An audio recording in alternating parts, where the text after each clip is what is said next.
օրդ բարին սկսում է իր աշխատանքը 21 TV եթերում մեծ սիրով ուրախությամբ դրական էներգիայով լցված սկսեք առավոտը ինձ հետ միասին այսօր առաջիկա 1 ժամը կփորձենք լինել հետաքրքիր ու նորություններով հագեցած այս պայն առաջարկում եմ մի լավ տեսահոլովակ արթնանալու համար գնացինք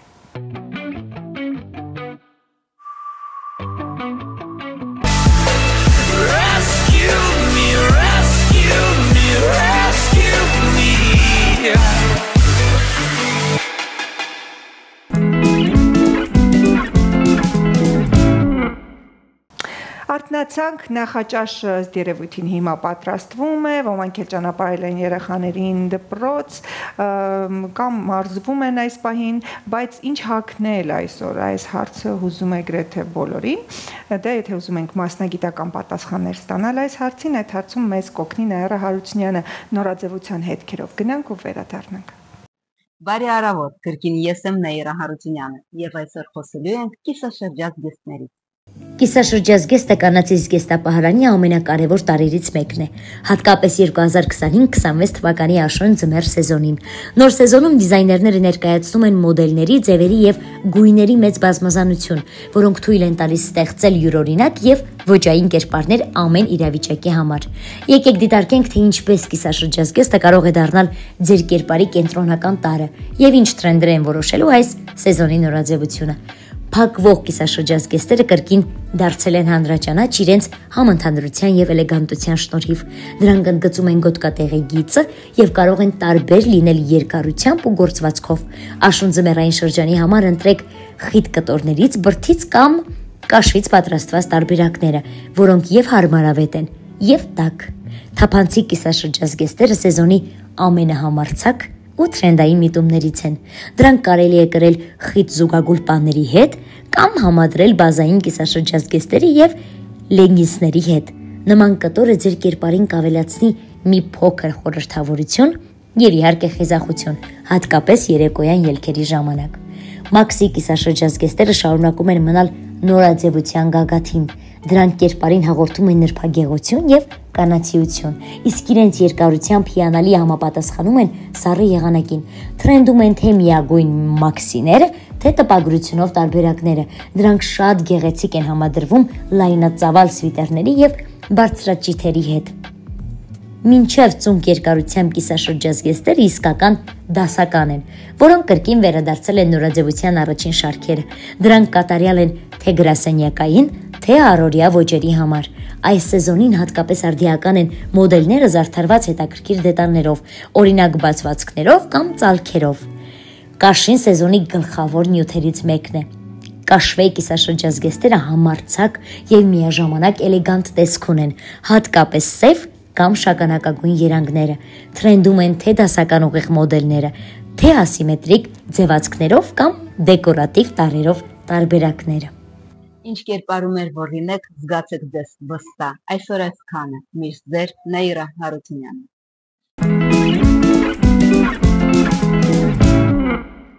Վերադարձանք եւ հրաշալի նորություն նոյեմբերի 14-ից 20-ը Երևանում, Գյումրիում եւ Աշտարակում ընթանում է Երևանի Շեքսպիրյան 17-րդ միջազգային թատերական փառատոնը Շեքսպիր եւ ռուս դասականներ խորագրով։ Այս կապակցությամբ ունենք հրաշալի հյուրեր, տապում եմ ներկայացնել Գալյանովենս թատերական դպրոցի հիմնադիր դերասանուհի Մարիամ Ղազանչյան, բարի լույս, ինչպես նաեւ Շեքսպիրյան թատերական փառատոնի PR պատասխանատու Արմինե Բրսյան, բարի լույս։ Շատ ուրախ եմ, որ այս առավոտ ինձ հետ եք եւ եկել եք լավ նորություններով կիսվելու, երևի թե սկզբում խոսենք փառատոնից, հա, ինչպիսին է այս տարի փառատոնը, ինչով են առանձնանում, ինչ երկրներ են մասնակցում եւ այլն։ Նշեմ, որ այս տարի փառատոնը տարբերվում է նրանով, որ նաև ընդգրկված են ռուսական դասական գործերը, մինչ այս նման բան չի եղել, միայն Շեքսպիրի մասով է եղել, ինչու է այդպես որոշվել, որովհետև փառատոնի տնօրեն Կարո Բալյանը հետաքրքիր միտք ունի, որ կարելի է նաև անդրադառնալ տարբեր երկրների դասական գործերին եւ Շեքսպիրին զուգահեռ ներկայացնել, ինչպես բազմիցս նշել եք, Շեքսպիրի սիրահարների համար կան նաև նրա աշխատանքներից, նրա գործերից բեմադրություններ, ռուսականների գծով հենց առաջինը բացումն էր, որը ճայը ներկայացնում ներկայացումներ Ռայկինի վերաբեմադրությամբ Բուտուսովի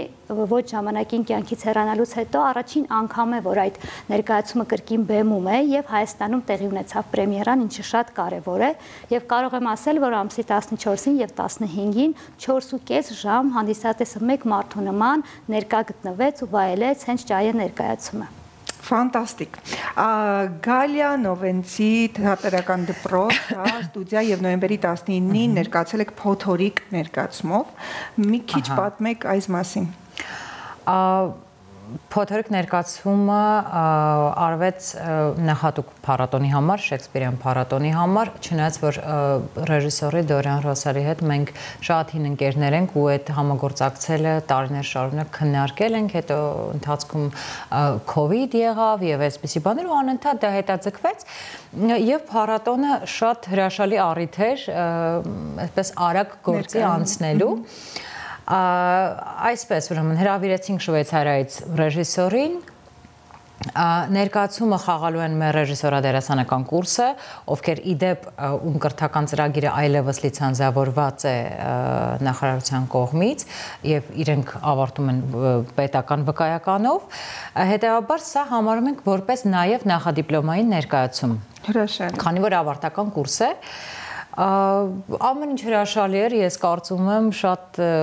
ճիշտ է օրերը շատ քիչ էր, ընդամենը ունեցել ենք 3 շաբաթ, բայց սա այն վառ ապացույցներ, որ թե ես, թե իրենց կուրսի ղեկավարը մենք համոզվեցինք նրանում, որ ճիշտ մասնագետներ են մեզ մոտ ձևավորվում, քանի որ նախքան ռեժիսորի գալը արդեն բոլորը տեքստ գիտեին, սովորել էին, այսինքն պատասխանատվության զգացումը եւ այս տեմպի մեջ հասցնել ունենալ 1 ժամից ավել տևող լիարժեք ներկայացում։ Ես կուզենայի առհասարակ թատրական դպրոցից խոսենք, նախ քանի տարի է որ գործում է, ինչ տարիքից կարող են գալ ձեզ մոտ, քանի որ նաև արդեն նշեցիք, որ կա լիցենզիա, կարծում եմ հեռուստատողն էլ կհետաքրքրի։ Երաշխավորությունը դեռևս ունի միայն ռեժիսորադերասանական կուրսը, ռեժիսորադերասանական կուրսը իհարկե նոր ընդունելությունը կլինի 26 թվականին, նախապես դեռ չենք հրապարակել, բայց պետք է քննություն հանձնեն, պատրաստված կան, ունենք ջունիոր խումբ, որտեղ ընդունելությունը 9-10 տարեկանից է, էլի քասթինգով են ընդունում եւ կախված է երեխայի լրջությունից, քանի որ էլի մոդուլային ծրագիր է եւ յանք նախապատրաստական խումբը, որտեղ եւ դիմորդներ կան, ովքեր պատրաստվում են ընդունվել արդեն, չգիտեմ, արվեստի քոլեջներ, բուհեր, այսպես տարբեր, իսկ դպրոցը ընդհանուր առմամբ արդեն գործում է 3 տարի։ Հրաշալի, իրական լավ աշխատանք եք անում եւ նաեւ պրոֆեսիոնալ մակարդակի ներկայացումներ, վերադառնալով փառատոնին, ինչ երկրներից էին մասնակցում այս տարի, ինչպես առհասարակ ընտրվում, ով կարող է մասնակցել, թե չէ, նախորդ ներկայացումները դիտվում են on-line տարբերակով եւ այլն։ Սովորաբար այս տարի մասնակցում են Մոլդովայից, Հունգարիայից, Ռուսաստանից, Սանկտ Պետերբուրգի թատրոնն է եկել, ինչպես նաեւ որը մոռացա Լեհաստան, Ռումինիա, ընդհանուր առմամբ միշտ հայտը հայտարարում է բացված եւ դիմում են մեզ եւ ըստ այդմ ընտրվում են։ Սովորաբար քանի որ միշտ Շեքսպիրյան թեմատիկայով է եղել, ոնց որ ուշադրությունը շեշտը դրված է եղել Շեքսպիրին նորովի ներկայացնելու վրա, իսկ քանի որ այս տարի ինչպես արդեն հասցրեցի նշել, առանձնանում էր նրանով, որ դասականների գործերն էր, նաեւ այդ մասով կարող եմ ասել, որ շատ մեծ հետաքրքրություն առաջացրեց եւ փառատոնի ներգրավվածությունը եւ հետաքրքրվածությունը շատ էր, ինչպես նաեւ Հայաստանում աշխարհագրությունը հետաքրքիր էր, Գյումրի, Աշտարակ, Երևան, այսինքն մենք այս տարի չենք կենտրոնացել միայն Երևանի վրա, ընդհանրապես սովորաբար միշտ գնում ենք, բայց հետաքրքիր է, որ Գյումրիում էլ սպասված է իր ներկայացումները եւ Աշտարակում եւս շատ սպասված է։ Այդ այզում հարցնել ինչպիսին է ակտիվությունը առհասարակ հանդիսատեսի կողմից, որքանով է վիճակագրությունը փոփոխական եւ տարեց տարի ավելանում է։ Տեսեք, թատերական ներկայացումների հանդեպ հետաքրքրությունը եւ հետաքրքրասիրությունը միշտ կա, հատկապես քանի որ այս փառատոնը ունի հենց այդ նորարարական մոտեցումներն է միշտ ցուցաբերել, հատկապես երիտասարդները, սովորողները, թատերականի ուսանողները եւ այլն միշտ գալիս են հետաքրքրված են, բայց այս տարի կոնկրետ բոլոր ներկայացումներին կային նաեւ մարդիկ, որոնք ուղղակի թատերասեր են եւ գիտեն թե ինչ է ճայը, գիտեն թե ասենք ինչ է սոն в летнюю ночь ներկայացումը եւ ուզում են անպայման տեսնել, որովհետեւ մի պահ պատկերացնենք, նրանք պետք է Հայաստանից գնան տվյալ երկիր, գնան ներկայացումը դիտեն եւ վերադառնան։ Այստեղ մի կարեւոր բան եմ ուզում նշել, որ բոլոր ներկայացումները, որպեսզի իմանան մարդիկ, տվյալ երկրի լեզվով է, օրինակ մոլդովերեն, ռուսերեն, որպեսզի գալուց պատրաստ լինեն, իհարկե սուբտիտրերով թարգմանվում է։ Այո, սա շատ կարևոր է, որ ամեն դեպքում իրենց հենց լեզվով վայելեն, բայց նաեւ նշանակությունը Այո, որովհետեւ ոչ ամբողջությամբ բեմադրված օրինակ մոլդովերեն ներկայացումը պետք է բնականաբար խաղալ հենց մոլդովերեն։ Թատերական փառատոնն առհասարակ տոն է, կարծում եմ, թատերասերների ու թատերարվեստի ներկայացուցիչների համար, բայց քեզ համար ինչով է առանձնանում փառատոնը ու ինչ նշանակություն ունի այն։ Ինձ համար դա նախ շատ կարևոր երևույթ է ցանկացած երկրում, որովհետև այնպես ինչպես մշակույթն է, փառատոններն են միավորում մարդկանց, երևի թե այլ ոլորտ չեն կարող գտնել, ավելի հարմար ոլորտ, որովհետև փառատոնը նաև նրա համար է, որ ինչու՞ չէ նաև ոլորտից դուրս մարդիկ շփվեն, ծանոթանան, տեղեկացված լինեն ու դա ինչ որ ձև նաև ինձ թվում է քաղաքն էլ է ակտիվանում, հա, երբ որ երիտասարդությունն է ակտիվ։ Դրա համար ես շատ կարևորում եմ, որ փառատոններով էին ուրախացել ուսանողները, որ իրենց ներկայացումով ներկայանալու են, այն ինչ ողջավորվածություն։ Իրենց ողջավորվածությունը շատ մեծ է, իրենք շատ սպասում էին այս նախագծին, քանի որ մենք նախքան այս ամեն ինչը շատ խոսել էինք։ Իհարկե, ինչքան այսպես օրը մոտենում էր ներկայացման, արդեն ինչ-որ տեմպո ռիթմը ակամայից փոխվում էր, բայց փառք Աստծո ամեն ինչ հրաշալի եղավ։ Շատ լավ, առհասարակ բացի ներկայացումներից թատերական փառատոնից սպասում են նաև վարպետաց դասեր կամ հանդիպումներ։ Այո, եղել են այս ընթացքում եւ այս 7 օրը հագեցած էր թե հանդիպումներով, թե քննարկումներով, բացի այդ կարող ենք ասել, որ բոլոր ուսանողները, բոլոր ռեժիսորների հետ երբ հանդիպում էին դրսից եկած այստեղի, որոնց ճանաչում են, բայց հանդիպման հնարավորություն գուցե չէին ունեցել, մոտենում են, շփվում են, իրենց հարցերը հղում են եւ այդ փորձի փոխանակումը, իրենցից ավելի փորձառու մարդու կարծիքը լսելը հատկապես երիտասարդ ռեժիսորների ու դերասանների համար շատ կարևոր է այս փառատոնի եւ ընդհանրապես փառատոնների շրջանակում եւ կուզեմ մի հավելում ասել, որ Գալյանովենցի դպրոցի սաները այնքան ոգևորված էին, որ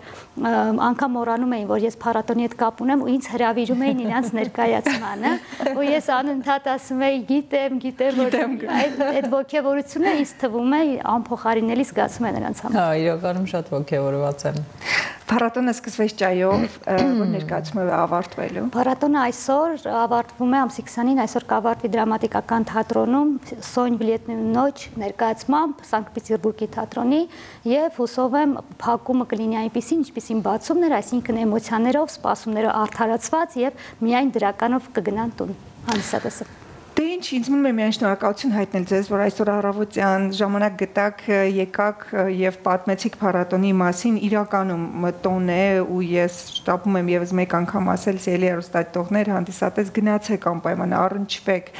թատրոնի, արվեստի հետ, դիտեք ներկայացումներ, լավ, վատ ներկայացում, ամեն ինչից կարելի է սովորել, վերցնել են ճիշտ ծաղկաքաղ անել, ինչ ձեզ անհրաժեշտ է եւ ապրել այս շնչով, որը իրականացնում են փառատոնի շրջանակներում, որտեղ փառատոնը ունի տարիների պատմություն եւ արդեն ունի իր իրեն սիրողներին, հա, իսկ մեր հյուրերն էին Գալյանովենց թատերական դպրոցի հիմնադիր եւ շատ սիրված դերասանուհի Մարիամ Ղազանչյանը, շնորհակալություն Մարիամ ջան։ Շնորհակալ։ Եվ Շեքսպիրյան թատերական փառատոնի PR պատասխանատու Արմինե Բրսոյանը, շնորհակալություն Արմինե ջան նաև ձեզ, հաջողություն եմ մաղթում, թող փառատոնը նաև պատվով ավարտվի եւ մյուս տարի էլ ավելի անակնկալներով լինի։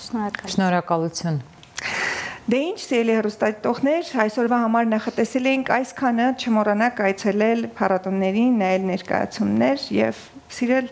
ու սիրով լցնել ձեր շրջապատը։ Մնացեք բարով, ձեզ հետ Անահիտ Կիրակոսյանն էր։